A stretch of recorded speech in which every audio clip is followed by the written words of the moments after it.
Sorry carbon சொல்லிகிட்ருக்கேன். கிராஃபைட்டுக்கும் டைமண்டுக்கும் சரியா. டைமண்டோட இது பண்ண ஸ்ட்ரக்சர் என்ன அண்ட் கிராஃபைட்டோடது என்ன. கிராஃபைட்டோட ஸ்ட்ரக்சர் நியர்லி ஒரு சிலிண்டர் மாதிரி பார்த்தோம்னா ஹெக்ஸாகோனல் சிலிண்டர் மாதிரி ஃபார்ம் ஆயிருக்கும். ஓகே, பட் டைமண்டோட ஸ்ட்ரக்சர் பார்த்தோம்னா it will be tetrahedral. Okay, tetrahedral.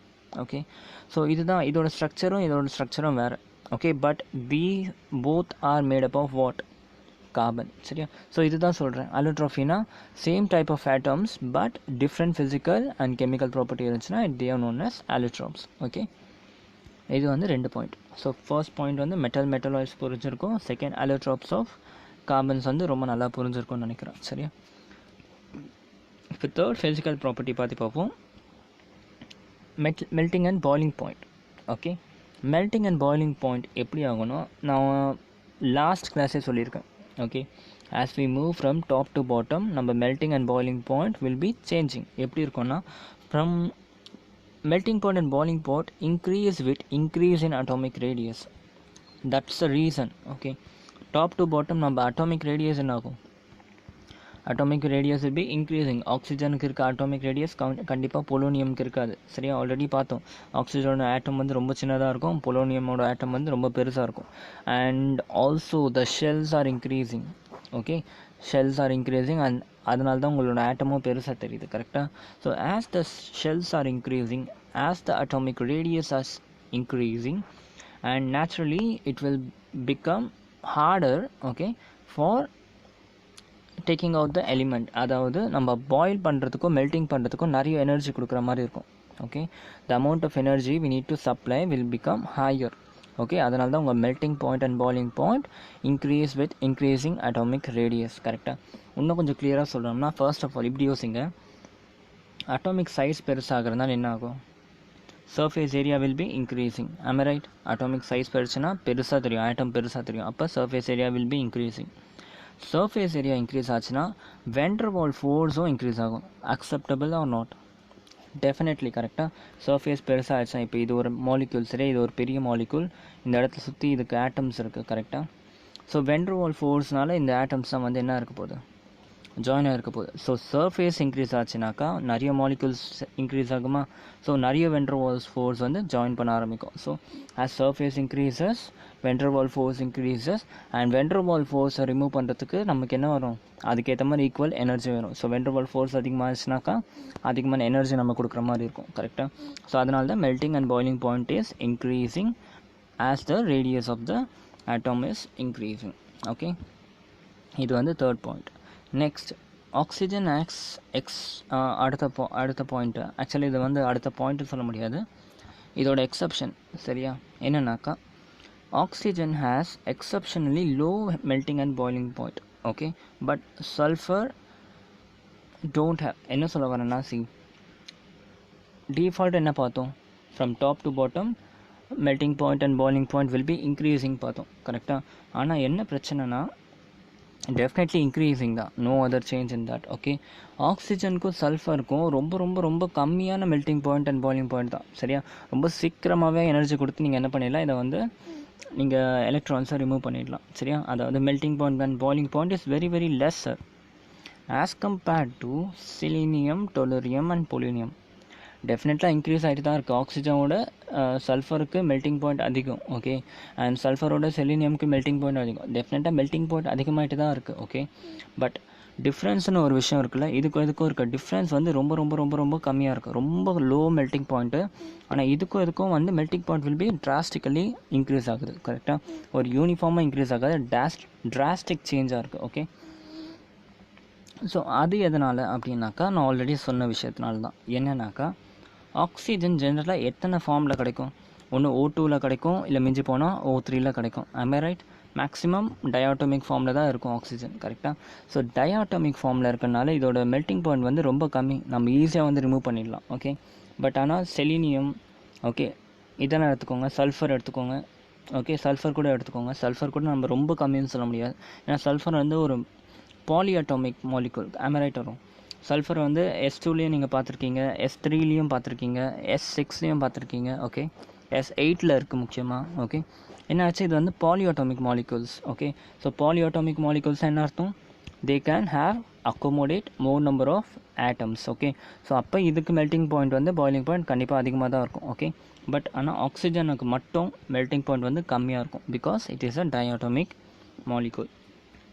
அதாவது எக்ஸப்ஷனலி கொஷின்ஸ் இப்படி தான் இருக்கும். Okay, oxygen has exceptionally low melting point as compared to the other element of the group 16 period.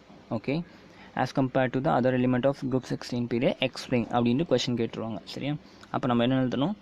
Since oxygen is found in diatomic form, okay, whereas sulfur, selenium, tellurium are polyatomic forms. Okay, so அதனால என்ன பிரச்சனைனா, we need to supply more energy to remove the van der Waals forces from sulfur as compared to the oxygen. van der Waals force oxygenல கம்மியாக இருக்குது, van der Waals force அதிகமாக இருக்குது இதில் மீதி இருக்க எலிமெண்ட் எல்லாம். Okay, so as a result நமக்கு வந்து அதிகமான பாய்லிங் பாயிண்ட் தேவைப்படும். Okay, this is the physical property number 5.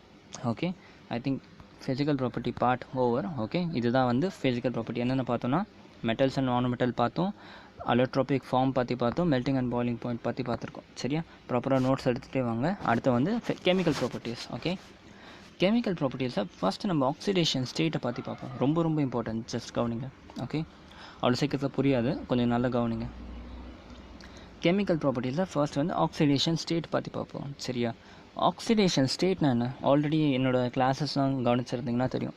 நான் லாஸ்ட் இயர்லேயும் வந்து ரொம்ப நல்லாவே ஆக்சிடேஷன் ஸ்டேட்டை பற்றி நம்ம நல்லாவே டீப்பாக படிச்சிருக்கோம். ஓகே, ஸோ என்னென்னா ஆக்சிடேஷன் ஸ்டேட்னா ஒன்றும் இல்லை, simple, just charge per present on an atom. Okay, ஒரு ஆட்டம் மேலே எவ்வளோ சார்ஜ் ப்ரெசென்ட் இருக்கோ அதுதான் oxidation state. For example H2O எடுத்துக்கோங்க. ஓகே, இந்த இடத்துல ஆக்சிஜன் ஸ்டேட், ஆக்சிடேஷன் ஸ்டேட் என்னன்னு கேட்டால் என்ன சொல்லணும்னா, இதோட சார்ஜ். ஓகே, இப்போதைக்கு இந்த ஃபுல் மாலிகுலை கன்சிடர் பண்ணால் இதில் சார்ஜ் வந்து 0. கரெக்டாக? ஒருவேளை நான் இந்த இடத்துல H2வை வந்து வெளியே எடுத்துட்டேன். ஓகே, H2வை வெளியே எடுத்துட்டேன், அப்போ ஆக்சிஜன் எவ்வளோ சார்ஜ் இருக்கும் எப்படி கண்டுபிடிப்போம்னா, H2O இருக்குது. ஓகே, எனக்கு ஆக்சிஜனில் எவ்வளோ சார்ஜ் இருக்குதுன்னு தெரியணும். ஓகே, இப்போதைக்கு எப்படி இருக்குது? 2 × +1, அதாவது 2 ஹைட்ரோஜன். ஓகே, +1 சார்ஜ் இருக்கும் ஹைட்ரோஜனில், ப்ளஸ் 2 × எவ்வளோ சார்ஜ் இருக்கும்ன்ட்டு எனக்கு தெரியாது, எக்ஸ். ஓகே, ஈக்குவல் டு 0ன்ட்டு இருக்குது. இப்போ நம்ம ரைட் வரும், H2Oவில் டோட்டல் இப்போ சார்ஜ் வந்து 0. Okay, 2 × 1 + 2x = 0. ஓகே, அப்போ என்ன ஆகுது? 2x = -2 ஆகுதா? x = -1 ஆகுது. கரெக்டாக இல்லையா? ஸோ x = -1 என்ன அர்த்தம்னா, என்னோடய ஆக்சிஜனில் H2O மாலிக்யூலில் என்னோடய ஆக்சிஜனில் ஆக்சிடேஷன் ஸ்டேட் வந்து என்னதுன்னா -1. ஓகே, நான் அந்த இடத்துல ஒரு தப்பு பண்ணேன். H2Oன்னு இருந்துச்சா, 2 × +1. ஓகே, ப்ளஸ் நான் 2 × Oன்னு போட்டேன். நோ, ஒரே ஒரு ஆக்சிஜன் தான் இருக்குல்ல, ஸோ வெறும் எக்ஸ் மட்டும் தான் வரும். சரி, அந்த இடத்துல அந்த தப்பை மற்ற மாட்டிக்கோங்க. அப்படி பார்த்தா x = என்ன வருது?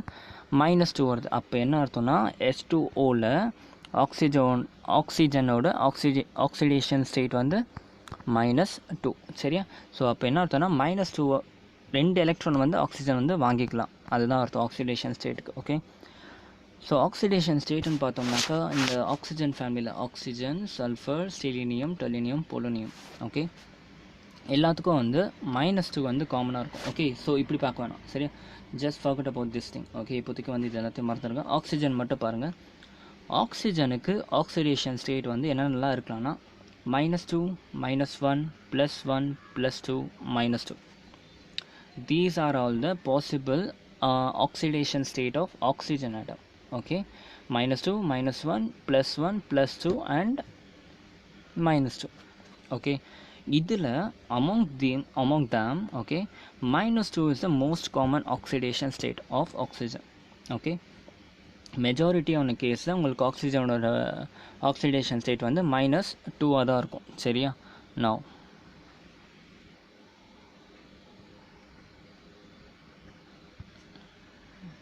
என்ன சொல்லிட்டு இருந்தேன்னா, ஒரு சின்ன டிஸ்டர்பன்ஸ் வந்துடுச்சு. ஸோ என்ன சொன்னால், மெஜாரிட்டியான கேஸு ஆக்சிஜனோட ஆக்சிடேஷன் ஸ்டேட் வந்து -2 தான் இருக்கும். ஓகே, -2 தான் இருக்கும். சரியா, now மீதி இருக்க -1, +1, +2, -2 இதெல்லாம் வந்து அந்த அளவுக்கு காமன் கிடையாது. மோஸ்ட் காமனாக -2 தான் இருக்கும். சரியா, ஃபார் எக்ஸாம்பிள் இப்போ -1 ஆக்சிடேஷன் ஸ்டேட் எப்போ வரும் ஆக்சிஜனுக்குன்னா whenever oxygen is peroxide state. Okay, எப்போல்லாம் ஆக்சிஜன் வந்து எப்போல்லாம் ஆக்சைடு வந்து பெராக்சைட் ஸ்டேட்டில் இருக்கோ அப்போ தான் அதோட இது வந்து என்ன சொல்கிற ஆக்சிடேஷன் ஸ்டேட் வந்து -1 இருக்கும். பெராக்சைடுனா என்ன ஃபஸ்ட்டு H2O2 இதுதான் வந்து பெராக்சைட் ஸ்டேட். பெராக்சைடு 2 O2 கூட ஜாயின் ஆகிருந்தால் பெராக்சைட் ஸ்டேட். H2O2ல இப்போ let us try to find oxidation state. Okay, H2O2 சரி, அப்போ ஆக்சிடேஷன் கண்டுபிடிக்கணும்னு சொன்னால் 2 இன்ட்டு ஹைட்ரோஜனுக்கு +1 ப்ளஸ் இந்த இடத்துல 2 oxygen, so 2 into X equal to 0. Okay, so இதை இப்போ சால்வ் பண்ணோம்னா 2 வந்து அந்த பக்கம் போனால் -2, இங்கே பாருங்கள் 2 அந்த பக்கம் போனால் -2, 2x equal to -2, x equal to -1. புரியுதா? ஸோ என்ன ஆயிடுச்சு, ஆக்சிஜனோட ஆக்சிடேஷன் ஸ்டேட் வந்து -1 ஆகிடுச்சு. Okay, only when it is in peroxide state. அதே மாதிரி தான் +1 and +1 and -2 அதெல்லாம். ஐ திங்க் இது வரைக்கும் புரிஞ்சா. வேணும்னா you can just practice for Na2O2 okay and K2O2. இதுக்கெலாம் வந்து ஆக்சிஜனுக்கு என்ன ஆக்சிடேஷன் ஸ்டேட் இருக்குன்னு கண்டுபிடிங்க. சரியா? ஸோ இப்போ நம்ம என்ன பார்த்துட்ருக்கோம்னா ஆக்சிடேஷன் ஸ்டேட்டை பற்றி பார்த்துட்ருக்கோம். ஃபர்ஸ்ட் ஆக்சிஜன் மட்டும் பார்க்குறோம். ஸோ என்ன சொன்னோன்னா ஆக்சிஜனுக்கு மோஸ்ட்லி -2 ஆக்சிடேஷன் ஸ்டேட் இருக்கும். பட் -1 +1 அண்ட் +2 அண்ட் -2 வந்து ஃபார்ம் ஆகும். ஓகே, பட் மோஸ்ட் காமன் பார்த்தா -2. ஓகே, -1 எப்போ ஃபார்ம் ஆகும்னா whenever ஆக்சிஜன் இன் பெராக்சைட் ஸ்டேட், அப்போ இது வந்து -1 ஷோ பண்ணும். சரியா? ஒரு இம்பார்ட்டண்ட்டான ஒரு ரிசல்ட் ஒன்று இருக்குது. சரியா, கவனிங்க. என்னென்னா when fluoride and oxygen attach. Okay, நல்லா கவனிங்க. ஃப்ளோரினும் ஆக்சிஜனும் வந்து கம்பைன் பண்ணுது. ஓகே, அப்போ என்ன ஆகும்னா நேச்சுரலி ஃப்ளோரினுக்கும் ஆக்சிஜனுக்கும் எலக்ட்ரோநெகட்டிவிட்டி எப்படி இருக்கும், எதுக்கு ரொம்ப அதிகமாக இருக்கும்? ஃப்ளோரினுக்கு. am I right or wrong? Fluorine is the most electronegative element in the periodic table. கரெக்டாக? ஸோ ஃப்ளோரின் தான் இருக்கிறதுலே மோஸ்ட் எலக்ட்ரோநெகட்டிவ். ஆக்சுவலாக எலக்ட்ரோநெகட்டிவ்னு என்ன? எலக்ட்ரோநெகட்டிவ்னா எவ்வளோ ஃபாஸ்ட்டாக வந்து அட்ராக்ட் பண்ண முடியுங்கிறது தான் எலக்ட்ரோநெகட்டிவ். கரெக்டாக? ஸோ இப்போ நான் ஃப்ளோரினும் ஆக்சிஜன் ஆட்டமும் சேர்த்துட்டேன். அப்போ என்ன ஆகும்னா இந்த fluorine since it is more electronegative என்ன பண்ணும், ஷேர் பண்ணதுக்கப்புறமா மோஸ்ட் ஆஃப் த ஷேர்ட் எலக்ட்ரானை ஃப்ளோரின் வந்து அதோட சைடு வந்து இழுத்துக்கும். ஓகே, ஆக்சிஜன் கம்பேர் பண்ணுறப்ப ஃப்ளோரின் வந்து அதோட சைடில் வந்து எல்லா எலக்ட்ரானும் இழுக்க ட்ரை பண்ணும். Okay, this is call electronegativity. ஃப்ளோரினுக்கு எலக்ட்ரோநெகட்டிவிட்டி அதிகமாக இருக்குன்னா ஆக்சிஜன் கிட்ட ரொம்ப கம்மியான எலக்ட்ரான் கொடுத்து இது மேக்ஸிமம் எலக்ட்ரானை அதோட சைடில் இழுத்துக்கும். Okay, this thing is called as electronegativity. So இப்போ F2O2 எடுத்துக்கோங்க. F2O2வில் ஃப்ளோரினும் ஆக்சிஜனும் கம்பைன் பண்ணிடுச்சு. ஓகே, ஸோ அதே மாதிரி ஆக்சிடேஷன் ஸ்டேட் எடுக்கிறோம் நம்ம. ஃப்ளோரினுக்கு -1. Okay, oxidation state 2 × -1 + 2 × x = 0. So 2x = +2, x = +1. So உங்களுக்கு +1 ஆக்சிடேஷன் ஸ்டேட் எப்போ வருதுன்னா when it is combining with fluorine. Okay, அதே மாதிரி இந்த கேஸ் எடுத்துக்கோங்க. F2O எடுத்தானோ 2 × -1 + x. ஓகே, இந்த இடத்துல x வந்து என்னது +2. ஓகே, ஆக்சிடேஷன் ஸ்டேட் வந்து +1 அண்ட் +2 இருக்குது. சரியா? நான் இது எதுக்கு மோஸ்ட் காமன் கிடையாதுன்னு சொன்னேன்னா பிகாஸ் மோஸ்ட்லி +1 அண்ட் +2 என்ன அர்த்தம், எலக்ட்ரான்ஸ் வந்து லூஸ் பண்ணிவிடும். ஓகே, ஸ்டேபிளாக இருக்கிறதுக்காக லூஸ் பண்ணும். ஸோ இந்த கண்டிஷன்ஸ் தான் ரொம்ப ஈஸியாக நடக்காது. Okay, as compared to this oxygen வந்து எப்போவுமே 2 எலக்ட்ரானை வாங்கிட்டு ஈஸியாக செட்டில் ஆக தான் ட்ரை பண்ணும். கரெக்டாக? ஸோ அதனால தான் மோஸ்ட் காமன்லி -2 அண்ட் -1 +1 +2 அண்ட் -2 எல்லாம் we can observe in certain cases. Okay, so உங்களுக்கு ஆக்சிடேஷன் ஸ்டேட் எடுக்கிறதுக்கும் ஒரு ப்ரொசீஜர் சொல்லி கொடுத்துட்டேன். இந்த மெத்தடை ஃபாலோ பண்ணுங்கள் எப்போல்லாம் ஆக்சிடேஷன் ஸ்டேட் கண்டுபிடிக்கணுமோ. சரியா? இது ஒன்று தான் எக்ஸப்ஷன் தான். இந்த ஒன்றுத்துக்கு தான் இவ்வளோ வேரியேஷன். ஓகே, மற்றபடி மீதி இருக்கிறது சல்ஃபர், செலீனியம், டெலீனியம், போலினியம். ஓகே, இதுக்கு எல்லாத்துக்கும் காமனாக ஆக்சிடேஷன் ஸ்டேட் வில் பி -2. சரியா? -2 அதோட -2 மட்டும் இல்லை, also +2 and +4 and +6. Okay, -2 +2 +4 and +6 இந்த ஆக்சிடேஷன் ஸ்டேட்டில் தான் மீதி இருக்க எலிமெண்ட் எல்லாம் ஃபார்ம் ஆகும். ஓகே, ஆக்சிஜனுக்கு மட்டும்தான் டிஃப்ரெண்ட்டாக இருந்துச்சு கொஞ்சம். -2 -1 +1 +2 -2 இருந்துச்சு. பட் சல்ஃபர் அண்ட் இந்த கீழே இருக்க எலிமெண்ட்டுக்கெலாம் +2 -2 +4 அண்ட் +6. ஓகே, ஸோ இத்தனை ஆக்சிடேஷன் ஸ்டேட்ஸ் ஆர் பாசிபிள். ஆனால் மோஸ்ட் காமன் பார்த்தோம்னா +4 ஆக்சிடேஷன் ஸ்டேட். எல்லாத்துலேயுமே வந்து +4 ஆக்சிடேஷன் ஸ்டேட் வந்து ரொம்ப ஈஸியாக வந்து ஃபார்ம் ஆகிடும் as compared to +2 and +6. Okay, இது ஏன் நம்ம இப்போ வந்து காமன் எப்படி பார்க்குறோன்னாக்கா ஒரே ஒரு எஃபெக்ட்னால தான் inert pair effect. Okay, inert pair effect இல்லை ஸ்க்ரீனிங் எஃபெக்ட்னு கூட சொல்லலாம். அதையும் இதுவும் ஆப்போசிட். ஓகே, ஸோ அதனால தான் உங்களுக்கு ஆக்சிடேஷன் ஸ்டேட் வந்து வேரி ஆகுது. ஓகே, இந்த இடத்துல இதுதான் மோஸ்ட் காமன் சொல்கிறோம்ல, இந்த இடத்துல இதுதான் மோஸ்ட் காமன் சொல்கிறோம்ல, இதெல்லாம் ஏன் பாசிபிளாக இருக்க மாட்டேங்குதுன்னா ஸ்டெபிலிட்டி. ஓகே, ஸ்டெபிலிட்டியை பொறுத்து தான். ஓகே, இந்த இடத்துல இருந்தால் தான் ஆக்சிஜன் வந்து ஸ்டேபிளாக இருக்குது. இந்த ஆக்சிடேஷன் ஸ்டேட் இருந்தால் தான் ஸ்டெபிலிட்டி வந்து காமன் ஸ்டேபிளாக இருக்குது. அதே மாதிரி +4 தான் இங்கே இருக்க எலிமெண்ட் எல்லாம் ஸ்டேபிளாக இருக்கும். ஒன்ஸ் +6 அண்ட் -2 இருந்துச்சுனாக்கா இட் won't be stable. ஓகே, ஏன் ஸ்டேபிளாக இருக்காதுன்னா due to inert pair effect. Okay, and electron screening effect. Okay, இப்போ அதை பற்றி என்னன்னு டீப்பாக பார்ப்போம். ஒரு இம்பார்ட்டன்ட் பாயிண்ட்ஸ் தான் நோட் பண்ணிக்கோங்க. From sulphur to polonium, okay, -2 oxidation state is not common because there is reason எழுதிக்கோங்க. பிகாஸ் எலக்ட்ரோநெகட்டிவிட்டி என்ன ஆகுது, from sulphur to polonium decrease ஆகுது. சரியா? ஸோ அதனால் from sulphur to polonium oxidation state is -2, but it is not common because electronegativity வந்து increase ஆகுது. ஆனால் அதே sulphur to polonium +4 oxidation state is very common and stable because stability increase ஆகுது from sulphur to polonium. Okay, simple. எந்த இடத்துல stability இருக்கோ அந்த இடத்துலேருந்து ஆட்டம்ஸ் போக ட்ரை பண்ணும். சரியா? அப்படி பார்த்தா இந்த சல்ஃபர் டு போலியமில் ஸ்டெபிலிட்டி +4 ஆக்சிடேஷன் ஸ்டேட்டில் தான் ரொம்ப அதிகமாக இருக்குது. ஓகே, ஸோ அதனால தான் வந்து மோஸ்ட் காமன்லி +4 ஆக்சிடேஷன் ஸ்டேட்டில் வந்து இருக்குது. சரியா? இப்போ நம்ம பார்ப்போம் ஸ்டெபிலிட்டிக்கும் இதுக்கும் என்ன ரிலேஷன் பார்ப்போம். அதுக்கு முன்னாடி ஒரு எக்ஸாம்பிள், ஒரு கொஷின் போர்டு எக்ஸாம்பிள் இப்படி தான் கொஷின் கேட்பாங்க. SO4 and POCl4. Okay, SO4 and POCl4 இருக்குது. போலியம் குளோர் Cl4, POCl4னா போலியம் Cl4. Okay, now which is more stable அப்படின்னு கேட்குறேன். Okay, which is more stable because இதோட நீங்கள் 2 விதத்தில் பார்க்கலாம். ஆக்சிடேஷன் ஸ்டேட் கால்குலேட் பண்ணுங்கள். ஓகே, ஆக்சிடேஷன் ஸ்டேட்டு கால்குலேட் பண்ணிவிட்டு இதுக்கு தான் வந்து ஆக்சிடேஷன் ஸ்டேட் வந்து +4ன்னு காமிக்கும், இதுக்கு வந்து வேறு ஆக்சிடேஷன் ஸ்டேட் காமிக்கும். ஸோ நேச்சுரலாக இது தான் மோர் ஸ்டேபிள்னு சொல்வீங்க. சரியா? அதை டேரெக்டாக நம்ம எக்ஸ்ப்ளனேஷனில் கொடுக்கணுன்னாக்கா POCl4 is more stable because of inert pair effect.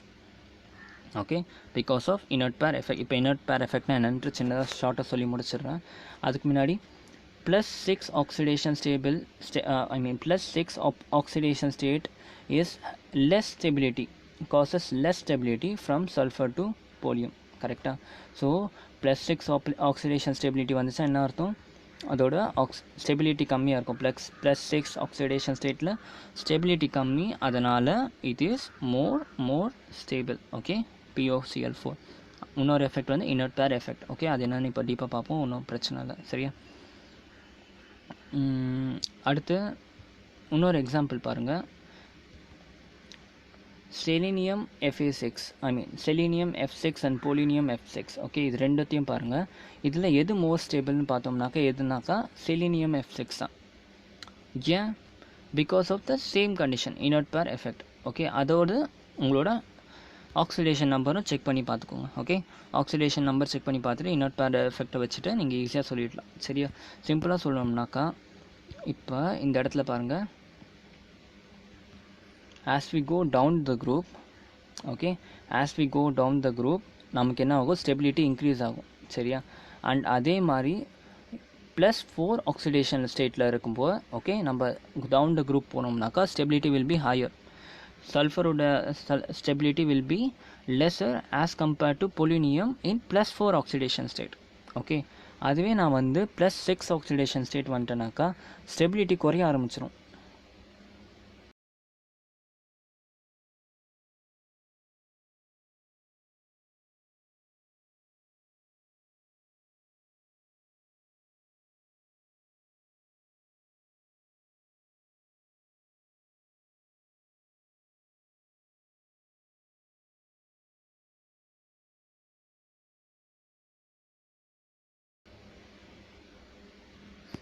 So என்ன சொன்னேன்னா இப்போ நான் வந்து +4 ஆக்சிடேஷன் ஸ்டேட்டில் இருக்கேன். சரியா? அப்போ +4 ஆக்சிடேஷன் ஸ்டேட்டில் இருக்க போது நான் மேலேருந்து கீழே வரப்போ என்னோடய stability will be increasing. Okay, why? Because due to inert pair effect. Okay, inert pair effect. அதே மாதிரி +6 ஆக்சிடேஷன் ஸ்டேட்டில் நான் வந்திருக்கேன். ஓகே, இந்த இடத்துல when I am going from top to bottom my stability will be decreasing. Why? Because same inert pair effect. புரியுதா? எல்லாருக்கும் ஒரு கன்ஃபியூஷன் வந்திருக்கும். நான் இதுக்கும் ஸ்டெபிலிட்டி இன்க்ரீஸ் ஆகிறதுக்கு இனர்ட் பேர் எஃபெக்ட் தான் சொன்னேன், இதுக்கும் ஸ்டெபிலிட்டி வந்து டிக்ரீஸ் ஆகிறதுக்கு இனர்ட் பேர் எஃபெக்ட் தான் சொல்லியிருக்கேன். ஓகே, ஏன்னு பார்ப்போம். ஃபர்ஸ்ட் இனர்ட் பேர் எஃபெக்ட்னு என்னன்னு உங்களுக்கு தெரியணும். சரியா? Now listen. Inert pair effect தெரியறதுக்கு முன்னாடி உங்களுக்கு வந்து ஸ்க்ரீனிங் எஃபெக்ட்னா என்னென்னு தெரியணும். சரியா? ஸ்க்ரீனிங் எஃபெக்ட்னா என்னென்னு பாருங்கள். ஒரு இந்த இது ஃபுல்லாக சால்வ் பண்ணதுக்கப்புறம் இந்த கொஷனுக்கு உங்களால் ஆன்சர் பண்ண முடியும். சரியா? ஸ்க்ரீனிங் எஃபெக்ட்னா என்னென்னாக்கா, உங்களுக்கு தெரிஞ்ச ஆர்பிட்டல்ஸ் என்ன? SPDF, am I right? S orbital, P orbital, D orbital, F orbital. Okay, screening எஃபெக்ட்னு பார்த்தோம்னா S ஆர்பிட்டலுக்கு ரொம்ப அதிகமாக இருக்கும், P ஆர்பிட்டலுக்கு அதோட அதிகம், இதோட அதிகமாக இருக்கும். இருக்கிறதுலே லெஸ்ட் ஸ்க்ரீனிங் எஃபெக்ட்னு பார்த்தா D and F ஆர்பிட்டல். ஷார்ட்டாக சொல்லணும்னா screening effect for S orbital will be much higher as compared to F orbital. சரியா? அதுக்கு ரீசன் என்ன? Because of the shapes. Okay, அதோட ஷேப்னால தான் வந்து அந்த டிஃப்ரென்ஸ் வந்து வருது. சரியா? அதுக்கு முன்னாடி first listen, what is screening effect. இந்த இடத்துல வந்து என்னென்னாக்கா சென்ட்ரல் நியூக்ளியஸ் இருக்குது. ஓகே, நியூக்ளியஸ் இங்கே இருக்குது, இந்த இடத்துல வந்து ஷெல்ஸ் எல்லாம் இருக்குது. ஓகே, லெட் அஸ் கன்சிடர் இந்த இடத்துல இருக்க ஆட்டம்ஸ், எலக்ட்ரான்ஸ்லாம் இருக்குது, இந்த இடத்துல ஒரு எலக்ட்ரான் இருக்குது. ஓகே, இங்கே இருக்க எலக்ட்ரான் என்ன பண்ணும்? It will try to get attracted towards the nucleus. Am I right or wrong? Sure, correct. அதே மாதிரி இங்கே இருக்க electron it will also try to attract nucleus. கரெக்டாக, அதாவது அப்படி மாற்றி சொல்லணும். Nucleus will try to attract more this electron. சரியா? பட் ஆனால் இந்த எலக்ட்ரான் வந்து இங்கே வர்றதுக்கு டிஸ்டர்பன்ஸ் க்ரியேட் பண்ணும். என்ன க்ரியேட் பண்ணுன்னா, இந்த எலக்ட்ரானும் நெகட்டிவ்லி சார்ஜ், இந்த எலக்ட்ரான் நெகட்டிவ்லி சார்ஜ் என்ன பண்ணும்? ரிப்பல்ஷன் காஸ் ஆகும். கரெக்டாக? இது வந்து ரொம்ப பேசிக்காக சொல்கிறேன். இந்த electron will ripple this electron. கரெக்டாக? ஆனால் இந்த இடத்த இத்தனை எலக்ட்ரான் சேர்ந்து இந்த ஒரு எலக்ட்ரானை ரிப்பல் பண்ணுது. ஓகே, ஸோ நேச்சுரலாக என்ன பண்ணுது? இந்த எலக்ட்ரான் எல்லாம் ஸ்க்ரீனிங் எஃபெக்ட் காமிக்குது. ஓகே, இந்த எலக்ட்ரான்ஸ் எல்லாம் ஸ்க்ரீனிங் எஃபெக்ட் காமிக்குது for not allowing this electron. சரியா? இதை இன்னொரு விதத்தில் சொன்னோம்னாக்கா, வெளியே இருக்க எலக்ட்ரான் நம்மளால் ஈஸியாக ரிமூவ் பண்ணிட முடியும். பிகாஸ் இந்த இடத்துல ஸ்க்ரீனிங் எஃபெக்ட் நடக்கிறதுனால we can easily remove the outermost electron. அப்போ பாண்டிங்கில் ரொம்ப ஈஸியாக வந்து இதை வந்து சேர்ந்துடும். கரெக்டாக? இதுதான் வந்து screening effect. Okay, so screening effect எதை டிபெண்ட் பண்ணியிருக்குன்னா, உங்கள் ஷேப்பை பொறுத்து. எப்படி ஷேப்பை பொறுத்து டிஃபெண்ட் பண்ணியிருக்குன்னா, S ஆர்பிட்டல் எடுத்துக்கோங்க. S ஆர்பிட்டல்னால் என்ன? இந்த இடத்துல shape is very very very ரொம்ப ஈஸியாக உங்களால் சொல்லிட முடியும். Probability of finding the electrons in S orbital will be higher. am I right? இந்த ஸ்பியருக்குள்ளே there is high chance of finding the electron. ஒரு டென்ஸ் க்ளவுட் ஆஃப் எலக்ட்ரான் வந்து ஈஸியாக வந்து உங்களுக்கு கிடச்சிரும். ஓகே, அப்போ இது டென்ஸாக இருக்கிறனால இதோட ரிப்பல்சிவ் பவரும் வந்து இன்க்ரீஸ் ஆகுது. கரெக்டாக? பட் P ஆர்பிட்டல் எடுத்தோம்னா எலக்ட்ரானை ஃபைண்ட் பண்ணுறதுக்கான ப்ராபபிலிட்டி வில் ரெடியூஸ். ஓகே, எவ்வளோனாக்கா, ஒன்று எலக்ட்ரான் இந்த இடத்துல ஃபைண்ட் பண்ண முடியும், இல்லை எலக்ட்ரான் இந்த இடத்துல ஃபைண்ட் பண்ண முடியும். புரியுதா? ஸோ என்ன ஆகுது? டிஸ்க்ரீட் ஆகுது. P ஆர்பிட்டலில் டிஸ்க்ரீட் ஆகுது. ஓகே, பட் ஸ்டில் நமக்கு வந்து ஸ்க்ரீனிங் எஃபெக்ட் அதிகமாக தான் காமிக்கும். பிகாஸ் ப்ராபபிலிட்டி இஸ் ஹையர், இன்னும் கொஞ்சம் வந்து ஹையராக இருக்குது. Okay, and D and F பாருங்கள். D ஆக்சுவலாக டிஸ்க்ரீட் ஆர்பிட்டல் தான், அதோட நேமே வந்து சிக்னிஃபை பண்ணுற டிஸ்க்ரீட் ஆர்பிட்டல். D எலக்ட்ரானோட ஷேப் பார்த்தோம்னா இப்படி இருக்கும். Okay, so probability of finding the electron is very less ஆகுது. கரெக்டாக? ரொம்ப டிஸ்க்ரீட்டாக இருக்குது, ரொம்ப நிறைய கேப் இருக்குது. ஓகே, ஸோ அதனால தான் இதோட ஸ்க்ரீனிங் எஃபெக்ட் வந்து கம்மியாக இருக்குது as compared to this. Because இப்போ இந்த இடத்துல ஒரு S ஆர்பிட்டல் இருக்குது. ஓகே, இந்த இடத்துல ஒரு P ஆர்பிட்டல் இருக்குது, இந்த இடத்துல ஒரு D ஆர்பிட்டல் இருக்குது. Okay, already D orbital has discrete electronic configuration. ரொம்ப ரொம்ப ரொம்ப டிஸ்க்ரீட்டாக தான் அதோட எலக்ட்ரான்ஸ்லாம் இருக்குது. இதுக்கும் ரொம்ப அதிகமான கான்சன்ட்ரேஷன் இருக்குது. ஸோ நேச்சுரலாக இது வந்து கெட் மோர் அட்ராக்டட் அண்ட் இதை வந்து முடிஞ்ச வரைக்கும் ரிப்பல் பண்ண ட்ரை பண்ணும். ஓகே, அதுதான் வந்து ஸ்க்ரீனிங் எஃபெக்ட். புரியுதா? Screening effect and inert pair effect are inter related. Okay, இப்போ இனர்ட் பேர் எஃபெக்ட்டை புரிஞ்சுக்கலாம். சரியா? இனர்ட் பேர் எஃபெக்ட் என்ன சொல்கிறேன்னாக்கா, கன்சிடர் திஸ் எக்ஸாம்பிள் தான். சல்ஃபர் எடுத்துக்கோங்க, பொலோனியம் எடுத்துக்கோங்க.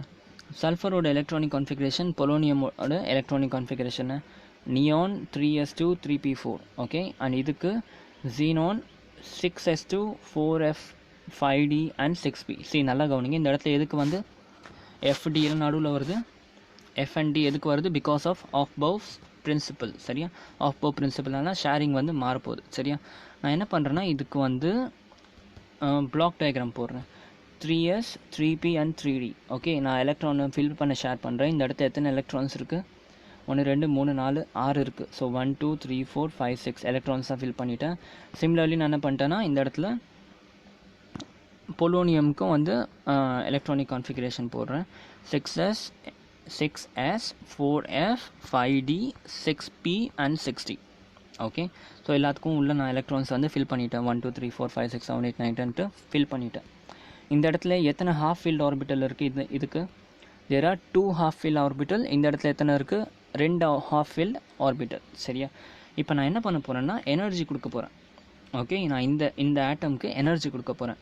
எனர்ஜி கொடுத்து I am going to remove the electrons. Okay, அப்போ என்ன பண்ணுறேன்னா நான் பி ஆர்பிட்டலில் எனர்ஜி கொடுத்தேன். ஃபர்ஸ்ட் திங் எனர்ஜி சப்ளை பண்ணுவேன். ஃபர்ஸ்ட் எந்த ஆர்பிட்டல் எனர்ஜி ரிலீஸ் ஆகும்? S orbital. கரெக்டாக? எஸ் ஆர்பிட்டல் இங்கே இருக்குது. ஸோ எனர்ஜி சப்ளை பண்ணதுக்கப்புறம் என்ன ஆகும்? ஒரு எஸ்லேருந்து ஈஸியாக ஒரு electron will be get removed and it will be placed in D orbital. S ஆர்பிட்டல்னு ரிமூவ் பண்ணி டி ஆர்பிட்டலுக்கு வந்து பிளேஸ் ஆகிடும். இந்த இடத்துல வந்து உட்காந்துக்கும் ஒரு எலக்ட்ரான். ஓகே, அதே மாதிரி திருப்பியும் இன்னும் கொஞ்சம் எனர்ஜி கொடுத்தா என்ன ஆகும்? பி ஆர்பிட்டலில் இருக்க ஒரு எலக்ட்ரான் வந்து ரிமூவ் பண்ணி இங்கே வச்சிடலாம். சரி, அப்போ எத்தனை லோன் பேர் ஃபார்ம் ஆகும்?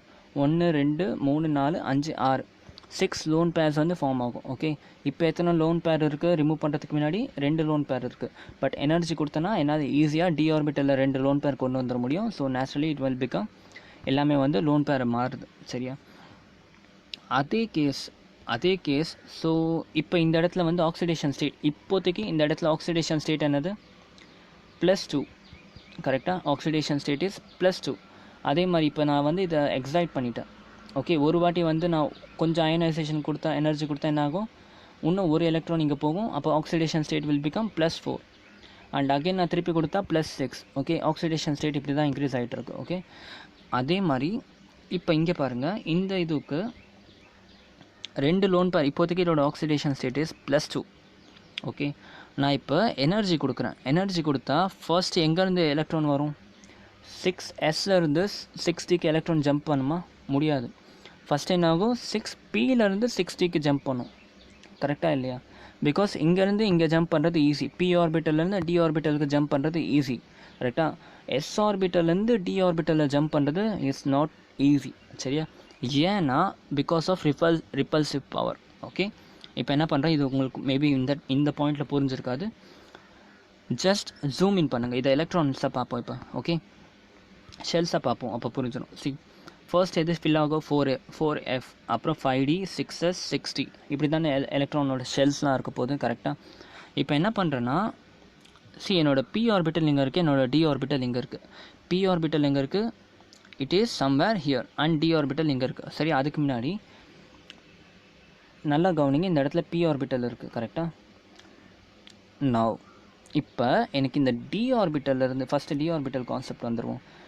டி ஆர்பிட்டல்லேருந்து எனக்கு இந்த எஸ் ஆர்பிட்டலுக்கு எலக்ட்ரான்ஸ் ஜம்ப் பண்ணுமா? புரியுதா என்ன சொல்கிறேன்ட்டு? இந்த டி ஆர்பிட்டலுக்கு எனக்கு எலக்ட்ரான் வேணும். 6sலேருந்து தான் டி ஆர்பிட்டலுக்கு ஜம்ப் ஆகும். கரெக்டாக? 6sல எனக்கு எலக்ட்ரான்ஸ் வந்து ஃபில் ஆகிடுச்சு. ஓகே, 6sல ஃபில் ஆன எலக்ட்ரானை நான் டி ஆர்பிட்டல் கொண்டு வரணும் 6dக்கு. ஓகே, எனக்கு 6d எங்கே இருக்குது? இங்கே இருக்குது. ஸோ இந்த எஸ் ஆர்பிட்டலில் இருக்க எலக்ட்ரான் எனக்கு டி ஆர்பிட்டல் ஜம்ப் பண்ண வைக்க முடியுமா? அது வந்து ரொம்ப கஷ்டம். ஏன் அப்படி சொல்கிறேன்? பிகாஸ் என் நியூக்ளியஸ் இங்கே இருக்கா, இந்த இடத்துல எஃப் இருக்குது, இந்த இடத்துல டி இருக்குது. ஓகே, இந்த எஸ் ஆர்பிட்டல் இருக்கிறது இங்கே வரணும்னா இது வந்து ரிப்பல் பண்ணி புஷ் பண்ணணும். கரெக்டாக இல்லையா? இந்த டி ஆர்பிட்டல், ஓகே, இந்த D orbital should push this electron, push this electron into d orbital. அப்போ தான் இது வந்து ஜம்ப் பண்ணி எஸ்லேருந்து டிக்கு வரும். கரெக்டாக?